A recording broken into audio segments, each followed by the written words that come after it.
Забранетата шума. Работите не можеа да бидат полоши. Филч ги одведе во работната соба на професорката Макгоналд на првиот кат, каде што седеа и чекаа без да разменат ниту збор. Хермиона трепереше, изговори, алибија и секакви лажни приказни му се мешаа на Хари во умот. Секоја понеуверливо од претходната. Не гледаше како овој пат ќе се извлечат од неволјата. Беа втерани в ќош. Како можеа да бидат толку глупави да ја заборават наметката? Не постоеше прифатлива причина за нивното ноќно скитање низ училиштето, а уште помалку за качувањето на највисоката кула, каде што на учениците им беше дозволено да се качат само на часовите по астрономија. Додајте го Норбет и наметката за невидливост и можеа веќе да се ги пакуваат торбите. Кога Хари си мислеше дека работите не може да бидат полоши, и те како грешеше. Кога се појави професорката Макгоналд, го водеше и Невил со себе. Хари, извика Невил во моментот кога го увиде и другите двајци. Се обидов да ве најдам, да ве предупредам. Го слушнав Малфој како вели дека ќе ве фати. Рече дека сте имале Хари силно затресе со главата за да го замолчи Невил, но професорката Макгоналд виде. Кога се наднесе над нив, изгледаше дека ќе почне да блуе оган. Не го очекував ова од вас, господине Филч. Вели дека сте били во астрономската кула. 1 часот наутро е, објаснете. Ова беше првиот пат Хермиона да нема одговор за прашање од професорот. Зјапаше во своите влечки, мирна како статуа. Мислам дека имам добра представа што се случува, рече професорката Макгоналд. Не треба да си гений за да сватиш. Сте му раскажале некоја измислена приказна за змејна Малфој, во опит да го извлечете од кревет и да му направите проблем. Веќе го фатив. Веројатно мислите дека е смешно што Лонгботом ја слушнал приказната и поверувал. Хари го улови погледот на Невил и се обиде да му каже без зборови дека ова не беше вистина, зашто Невил изгледаше вџашен и повреден. Кутриот несмасен Невил, Хари знаеше колку му било тешко да се обиде да ги најде во мракот, да ги предупреди. Згрозена сум, рече професорката Макгоналд. 4 будни ученици во една ноќ. Никогаш не сум слушнала за вакво нешто. За вас, господице Гренџер, мислев дека сте поразумни, а вие, господине Потер, мислев дека Грифиндор ви значи повеќе од ова. Сите тројца ќе добиете казна, да? И вие, господине Лонгботом, ништо не ви дава право да шетате ноќе низ училиштето, особено деновиве кога е многу опасно. И ќе одземам 50 поени од Грифиндор. 50? Подзина Хари. Ќе го изгубеа водството. Водството што го освои во последниот надпревар во Квидич. 50 поени за секого, рече професорката Макгоналд и дишеше тешко низ долгиот шилест нос. Професор, ке ве молам, не можете. Не ми кажувајте што можам и што не можам, Потер. Сега назад во кревет сите. Никогаш не сум била позасрамена од ученици на Грифиндор. Загубени 150 поени. Тоа го стави Грифиндор на последното место. Во една ноќ ја уништија секоја шанса што ја имаше Грифиндор во Хогвартскиот трофеј. Хари почувствува како да му се преврти стомахот. Како можеа воопшто да надоместат за ова? Хари не заспа цела ноќ. Можеше да го слушне Невил како со часови липа во перницата. Хари не знаеше како да го утеши. Знаеше дека Невил, како и тој, се плашеше од зората. Што ќе се случеше кога другите грифиндорци ќе дознаеа што сториле? Отпрвен, грифиндорците што минуваа покрај джиновските песочни часовници што ги забележуваа куќните поени, утредента мислеа дека настанала грешка. Како можеа наеднаш да имаат 150 поени помалку од вчера? И тогаш приказната почна да се шири. Хари Потер, познатиот Хари Потер, херојот на нивните надпревари во Квидич, им ги загубил сите тие поени. Тој и уште неколку други глупаци од прва година. Од еден од најпопуларните и најценетите луѓе во училиштето, Хари одеднаш стана најомразениот. Дури и Рейвенкловците и Хафлпафите му свртеа грб, зашто сите копнеа Слитерин да го изгуби куќниот куп. Каде и да одеше Хари, луѓето покажуваа со прст и не пробуваа да зборуваат тивко кога го навредуваа. Слитеринците од друга страна ракоплескаа кога минуваше покрај нив, свиркаа и извикуваа: "Фала, Потер, ти должиме." Само Рон го поддржуваше. Ке заборават на сето ова за неколку недели. Фред и Џорџ загубија еден куп поени за целото време што се овде. па луѓето се уште ги сакаат. Но никогаш не загубиле 150 поени одеднаш, нели? Рече Хари потиштено. Па не, призна Рон. Беше малку доцна да се поправи штетата, но Хари се вети сам на себе во иднина да не се меша во нешто што не беше негова работа. Му беше преку глава да се прикрадува и да шпионира. Толку се срамеше од себе си што отиде кај Вуд и предложи да се откаже од тимот во Квидич. Да се откажеш? Згрме Вуд. Како ќе ни користи тоа? Како ќе повратиме поени ако не можеме да победиме во Квидич? Но дури и Квидичот веќе не беше забавен. Другите суиграчи не зборуваа со Хари на тренинзите, а ако мораа да зборуваат со него, го нарекуваа трагачот. Страда и Хермиона и Невил. Не им беше толку лошо како на Хари, зашто не беа толку познати, но никој не зборуваше со нив. Хермиона престана да привлекува внимание на часовите, ја држеше главата долу и работеше во тишина. На Хари му беше речиси мило што испитите не беа далеку. Сето повторување што мораше да го помине му го одвлекуваше умот од мизеријата. Тој, Рон и Хермиона не контактираа со другите, работеа до доцна во ноќта. Се обидуваа да ги запомнат состојките во сложените напивки, да учат волшебства и магии напамет, да запомнуваат датуми на магични откритија и гоблински востанија. Тогаш, околу една недела пред почетокот на испитите, новата одлука на Хари е да не се меша во ништо што не го засегаше. Беше ставена на неочекуван тест. Додека се враќаше само од библиотеката едно попладне, слушна како некој цимоли од една училница. Напред, како што се приближуваше, го слушна гласот на Квирл. Не пак, ве молам. Звучеше како некој да му се заканува. Хари се доближи. Во ред, го слушна липањето на Квирл. Следниот момент, Квирл бргу излезе од училницата исправајќи си го турбанот. Беше блед и се чинеше дека ќе заплаче. Замина и веќе не се гледаше. Хари мислеше дека Квирл него не забележа. Почека да се изгубат чекорите на Квирл, па зирна во училницата. Беше празна, но една врата стоеше широмо отворена на другиот крај. Хари беше на половина пат кон неа кога му текна што си вети себе си околу немешањето. Како и да е, ќе се обложеше во 12 камења на мудроста дека Снейп туку што излегол од собата и од она што Хари го слушна. Снейп ќе чекореше со нов полет, се чинеше дека Квирл конечно се предал. Значи Снейп успеал, рече Рон. Ако Квирл му кажал како да ја разбие магијата против мрачните сили, но се уште останува пувче, рече Хермиона. Може би Снейп дознал како да го помине без да го прашува Хагрид, рече Рон. И погледна кон милјадниците книги околу нив. Мора да има книга тука некаде што ти кажува како да поминеш триглав тест.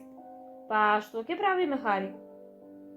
Светлоста на авантурата пак заблеска во очите на Рон, но Хермиона го префтаса Хари со одговорот.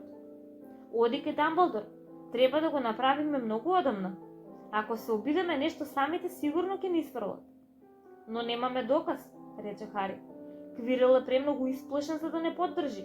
Снейп само треба да рече дека не знае како тролот влегол во заноќта на вештерките и дека не бил таму близу третиот кат. Кому мислиш дека ќе му поверуваат? Нему или нам? Не е баш тајна дека го мразиме. Дамблдор ќе мисли дека сме го измислиле тоа за да го отпуштат. Филч нема ни да ни помогне ни животот да му зависи од тоа. Предобри пријатели си со Снейп и ќе мисли што повеќе ученици истераат тоа подобро. И да не зборуваме, не треба да знаеме за каменот и пувче. Тоа ќе бара многу објаснување. Хермиона изгледаше убедена, но не и Рон. Ако само малку продушкаме наоколу... Не, решително рече Хари. Доволно душкавме наоколу. Повлече една мапа на Јупитер кон себе и почна да ги учи имињата на месечините. Следното утро им беа испорачени пораки на Хари, Хермиона и Невил на масата за појадок. Сите беа исти. Вашата дополнителна настава ќе се случи вечерва во 11 часот. Сретнете се со господинот Филч во влезната сала. Професорката Меголот. Хари заборави дека ги чекаше дополнителна настава покрај скандалот со изгубените поени. До некаде очекуваше од Хермиона да се пожали дека вака изгубиле цела ноќ за повторување, но не рече ниту збор. Како и Хари, таа сметаше дека го заслужија добиеното. Во 11 часот навечер се збогуваа со Рон во заедничката просторија и се спуштија во влезната сала со Невил. Филч веќе беше таму. Исто и Малфој. Хари исто така заборави дека и Малфој беше казнет. По мене, рече Филч. Запали ламба и ги сведе надвор. Сигурно ќе размислите 2 пати пред пак да прекршите училишно правило, а? Продолжи тој и ги гледаше злобно. А, да, напорната работа и болката се најдобри учители. Ако мене ме прашувате, само штета што дозволија да изумрат старите казни. Да висите на плафонот закачани за зглобови по неколку денови. Се уште ги имам синџирите во канцеларија. Ги чувам добро замастени во случај некогаш да затребаат. Добро, одиме и не помислувате сега да бегате, само ќе си направите полошо. Го преминаа мрачниот двор. Невил шмркаше без престан. Хари се прашуваше што ќе им биде казната. Сигурно беше нешто многу страшно, инаку Филч не би звучал олку воодушевено. Месечината сјаеше, но облаците што брзаа преку неа постојано ги фрлаа во темница. Пред себе Хари можеше да ги види осветлените прозорци на кукичката на Хагрид. Тогаш слушнаа изек во далечината. Ти ли си, Филч? Побрзај, сакам да почнам. Хари се разведри. Ако треба да работат со Хагрид, не може да е толку лошо. Сигурно му се покажало леснување на лицето, зашто Филч рече. Веројатно мислиш дека ќе уживаш со овој тиквар. Па размисли пак, момче.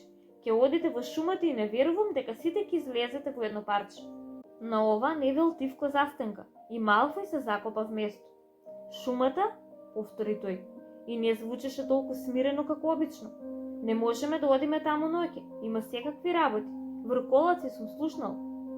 Невил го зграбчи ракавот од наметката на Хари и звучеше како да се дави. Тоа е ваш проблем, нели? Рече Филч, а гласот му пукаше од радост. Требаше да мислите на врколаците пред да влезете во неволја, нели? Хагрид зачекори кон нив од темнината, со песек за петици. Носеше голем самострел, а преку рамото му висеше футрола за стрели. Абре, кај сте досега? Рече тој. Овде сум веќе половина час. Хари, Хермиона, Арни? Јас не би се понашал толку другарски со нив, Хагрид, рече Филч студено. Сепак се казнати. А затоа ли доцните? Рече Хагрид, мурдејќи му се на Филч. Им држеше предавања. Не е тоа твоја работа, ти твоето си го заврши. Одовде јас превземам. Ке се вратам зори, рече Филч, по она што ќе остане од нив. Додаде гадно, па се сврти и тргна назад кон замокот со лампата што се нишеше во мракот. Малфој сега се сврте кон Хагрид. Не одам во таа шума, рече тој, а Хари беше задоволен што ја слушна паниката во неговиот глас. Ке одиш, ако сакаш да останеш во Хогвартс, лудо рече Хагрид. Си сгрешил и сега треба да си платиш. Но ова е работа за слуги, не за ученици. Мислев ќе препишуваме реченици или такво нешто. Да знаеше татко ми дека ќе го правам ова ќе. Ти кажеше како е во Хогвартс, зараже Хагрид. Пишување? Каква фајда од тоа? Или ќе правиш нешто корисно, или ќе леташ на клуци. Ако мислиш дека татко ти пој ќе сака да ти истера, тогаш назад во замокот и собери парталите, ајде. Малфој не се помрдна. Погледна гневно во Хагрид, но тогаш го спушти погледот. Добро тогаш, рече Хагрид. Сега слушайте ваму, оти нашата задоча вечерва е опасна и не сакам никој да ризикува. Ајде сега по мене. Ги отведе до крајот на шумата. Се крена лампата покажа кон една тесна кривулиста трага што излегуваше во густите црни дрвја. Лесно ветри им ги креваше косите додека гледаа кон шумата. Гледајте онде, рече Хагрид. Она што светкат на земјата, сребрено, тоа е крв од еднорог. Некој еднорог е тешко повреден. Втор пат во една недела. Најдов еден отепан минатата среда. Ќе се обидеме да го најдеме гревчето, може ќе треба и маките да му ги скратиме. А што ако оној што го повредил не најде прв? Праша Малфој, не можејќи да го сокрие стравот во гласот. Нема да ве повреди во шумова ако сте со мене или со песјак, рече Хагрид. И држте се до патеката. Сега ќе се поделиме во 2 групи и ќе ја следиме трагата во различни правци. Има крв на секаде. Мора да се тетера наоколу барем од синоќи. Го сакам песјак, бргу рече Малфој и гледаше во долгите заби на песјак. Важи, ама да си знаеш дека е страшливец, рече Хагрид. Значи јас, Хари и Хермиона ќе појдеме во еден правец, а Драко, Невил и песјак во друг. И ако некој од нас го најде еднорогот, ќе пуштиме зелени искри, важи? Вадете ги стапчињата и вежбајте. Така, и ако некој се најде во белја, испалете црвени искри и сите ќе дојдеме да ве најдеме. Значи ви внимавајте, да поиме. Шумата беше црна и тивка. Како малку навлегоа, стигнаа до чатол на земјената патека. И Хари, Хермиона и Хагрид тргнаа лево, а Малфој, Невил и Песијак десно. Одеа во тишина, гледајќи во земјата, и од време на време зрак месечева светлина помеѓу гранките ќе осветлеше парче сребрено сина крв на паднатото лисје. Хари виде дека Хагрид изгледаше многу загрижен. Можно ли е врколак да ги уби еднорозите? Праша Хари. Не е доволно брз, рече Хагрид. Еднорокот не ти се фаќа туку така. Моќни магични суштества се тие. Немам чуено некој да бил повреден кога било. Поминаа покрај еден трупец обласнат со мов. Хари можеше да слушне течење на вода. Сигурно имаше поток во близина. Се уште имаше место со крв на еднорок овде онде, покриву лестата патека. Арна Хермиона, шепна Хагрид. Не се крижи, не ќе можел да поеде многу далеко ако олку лошо повреден и тога и ќе можеме да брзо се дрвоно. Хагрид ги грабна Хари и Хермиона и ги тргна од патеката за еден висок тап. Извлече на стрела, ја намести на само стрелот и го крена, подготвен за истрел. Тројцата слушаа, нешто ползаше врз мртвото лисје во близина. Звучеше како влечење на наметка по земја. Хагрид се загледа на мрачната патека, но по неколку секунди звукот се изгуби. Знаев, промрмори тој. Има нешто што не треба да е овде. Врколак, предпостави Хари. Тоа не беше врколак, а не беше ни еднорог. Мрачно рече Хагрид. Добро, помене, ама внимателно. Одеа побавно, со начулени уши за најтивкиот звук. Одеднаш на една чистинка напред нешто се придвижи. Кој е таму? Викна Хагрид. Покажи се, вооружен сум. И на чистинката излезе. Човек ли беше или коњ? До половина човек со црвена коса и брада, но надолу беше блескаво костенливо тело на коњ со долга црвеникава опашка. Хари и Хермиона подзинаа. А ти си бил Ронан, молесна на Хагрид. Како си? Зачекори напред и се ракуваше со кенаторот. Добра вечер, Хагрид, рече Ронан. Имаше длабок, жалостлив глас. Сакаш да ме застрелаш? Мора да си внимателен, Ронан, рече Хагрид и го потапка самострелот. Нешто лошо е на слобода во шумава, а ова се Хари Потер и Хермиона Гренџер, ученици од школото. Вие двајца, ова е Ронан, тој е кенатор. Забележавме, тивко рече Хермиона. Добра вечер, рече Ронан. Ученици, така? И учите ли многу таму во училиштето? Малку, срамежливо, рече Хермиона. Малку, па тоа е нешто, Ронан воздивна. Ја зафрли главата наназад и се загледа во небото. Марс е светол вечер? Да, рече Хагрид, па и тој го крена погледот. Слушај, мило ми е што те сретнавме, Ронан. Оти повреден е еднорог, да не си видел нешто? Ронан не одговори веднаш.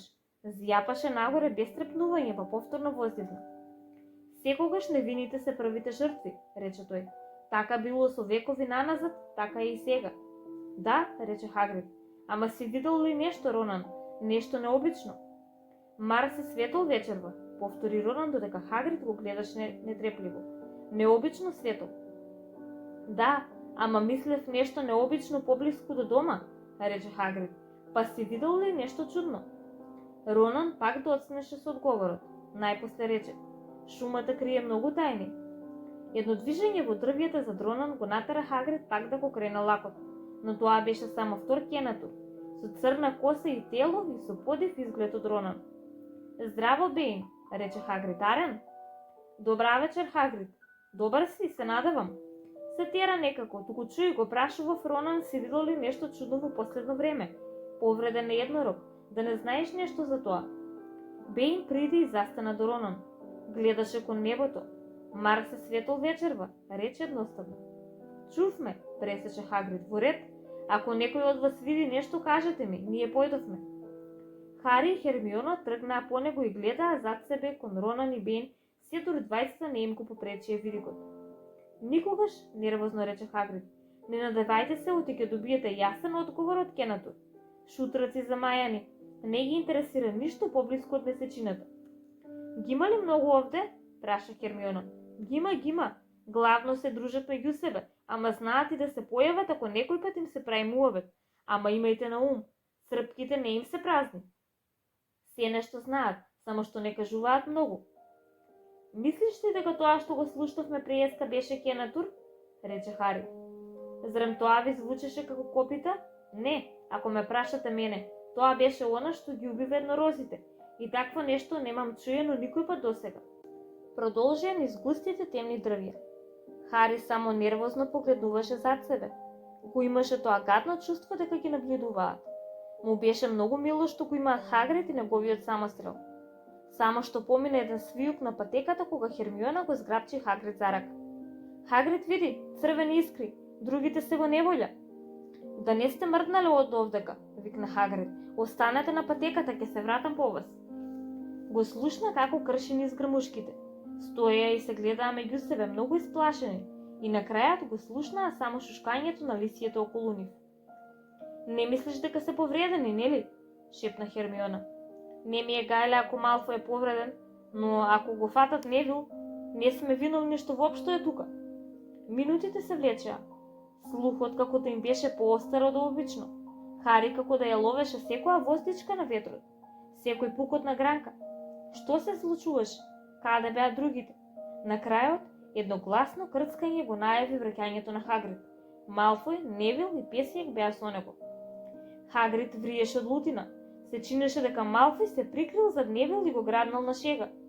Невил испаничил и ги испалил искрите. Дури сега ништо нема да фатиме. Со вревата што ја направивте вие двајца, добро ги менуваме групите. Невил, ти остануваш со мене и со Хермиона. Хари, ти со Песијак и овој идиотов. Жалам, му додаде Хагрид со шепот на Хари. Ама ќе му биде потешко тебе да ти истере од умот. Ова мораме да го завршиме. Така Хари тркна кон срцето на шумата со Малфој и Песијак. Пешачеа речиси половина час, подлабоко и подлабоко во шумата. Се додека патеката не стана речиси невозможна за следење, зашто дрвјата беа толку многу густи. На Хари му се чинеше дека крвта му се згуснуваше. Имаше прсканици од корење на едно дрво, како кутрото суштество да удирало од болка на сите страни. Хари можеше да види чистинка напред, пред нив заплетканите гранки на еден прастар даб. Види, промрмори тој и ја испружи раката за да го запре Малфој. Нешто светло светкаше на земјата. Се приближија. Да, тоа беше еднорог и беше мртов. Хари никогаш немаше видено нешто толку убаво и толку тажно. Долгите тенки нозе штрчеа по чудни агли каде што паднал, а сребрено-белата грива се простираше низ темното лисје. Хари испружи чекор кон него, кога слушна лискање и се замрзна вместо. Една грмушка на работ од чистинката затрепери. Тогаш, од една сенка излезе фигура со качулка, позелки како некој звер што демнее. Хари, Малфој и Песијак стоеа стаписани. Фигурата со качулка стигна до еднорогот, ја спушти главата врз раната во слабината на животното и почна да му ја пие крвта.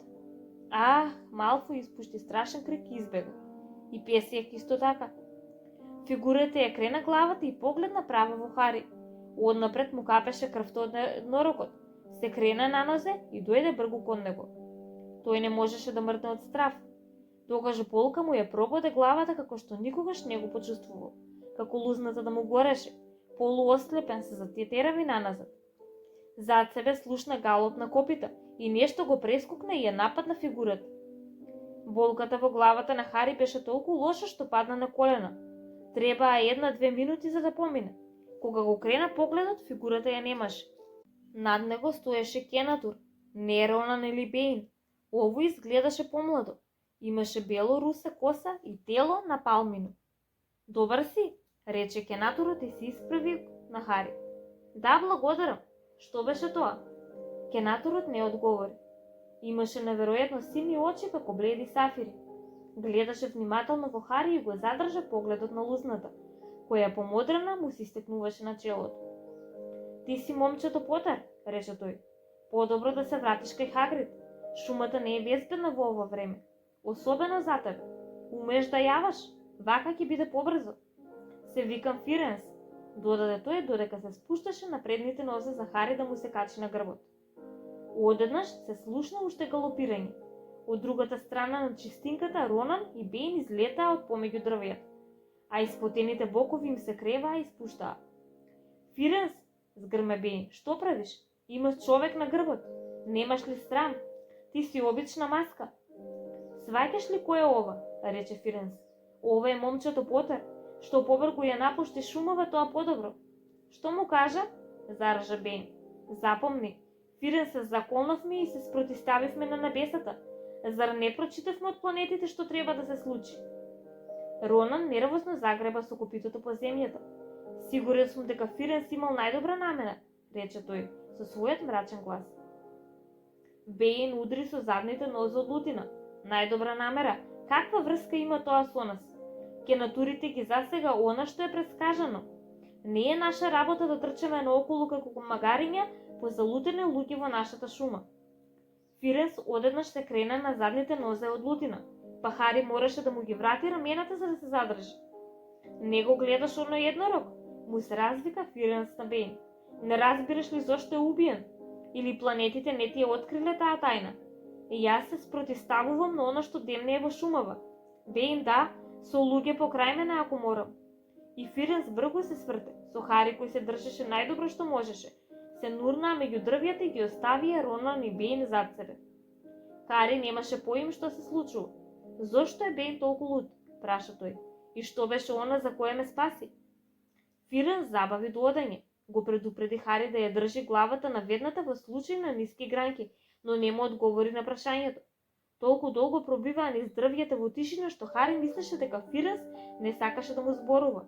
Минуваа низ едно особено густо парче дрвја, меѓутоа Фиренс одеднаш запре. Хари Потер, знаеш ли зашто се користи крв од еднорог? Не, рече Хари, изненаден од чудното прашање. Сме користеле само рог и влакна од опашка на часовите по напивки. Да се убие еднорог е чудовишна работа, рече Фиренс. Само оној што нема што да изгуби, а има се да добие, би извршил таков злостор.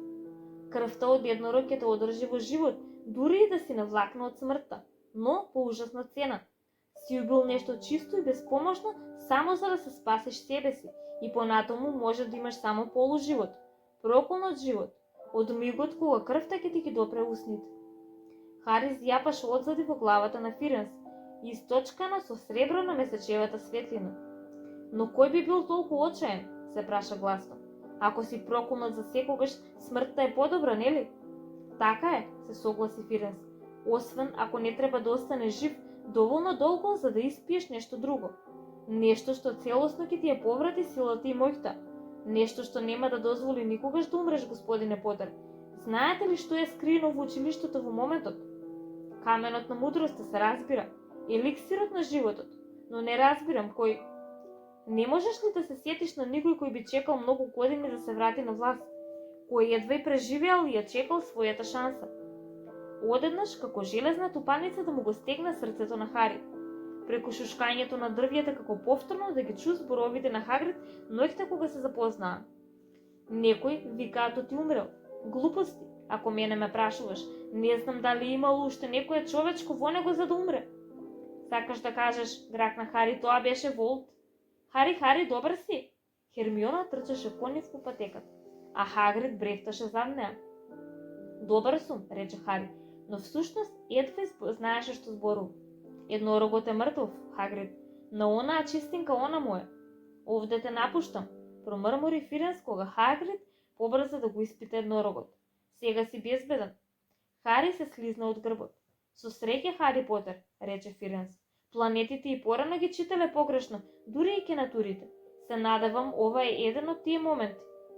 Се сврти и загалопира назад кон длабочината на шумата, оставајќи го Хари растреперен. Рон беше заспал во темната зеничка просторија, чекајќи ги да се вратат. Извикуваше нешто за фаули во квидич кога Хари грубо го затресе. По неколку секунди сепак се ококори кога Хари почна да им раскажува нему и на Хермиона што се случи во шумата. Хари не можеше да седне, чекореше нагоре надолу пред огнот и се уште се тресеше. Снејп го сака каменот за Волдеморт и Волдеморт чека во шумата. И сето ова време мислевме дека Снејп само сака да се збогати. Престани да му го кажуваш името, рече Рон со преплашен шепот. Како да мислеше дека Волдеморт може да ги слушне. Хари не слушаше. Фиренс ме спаси, но не требаше. Бейн беше бесен. Зборуваше за мешањето во она што планетите велат дека ќе се случи. Мора да покажуваат дека Волдеморт се враќа. Бејн мисли дека Фиренс требало да го остави Волдеморт да му убие. Веројатно и тоа е запишано во звездите. Ке престанеш ли да му го кажуваш името? Просеска Рон. Значи треба само да почекам Снейп да го украде каменот, продолжи Хари трескавично. Тогаш Волдеморт ќе може да дојде и да ми стави крај, па предпоставувам Бејн ќе е среќен. Хермиона изгледаше многу исплашена, но имаше утешен збор. Хари, сите велат дека Дамблдор е единствениот од кого знаеш кој некогаш се плашал. Со Дамблдор во близина знаеш кој нема да те добре. А инаку, кој вели дека кенатурите имаат право? Мене ми звучи како гатање, а професорката МакГоналд вели дека тоа е многу непрецизна гранка на магијата. Небото се рацвети. Пред крајот на нивниот разговор си легнаа исцрпени, со болни грла, но ноќните изненадувања не беа готови. Кога Хари ги тргна чаршавите, ја најде на метката за невидливост уредно здиплена под нив.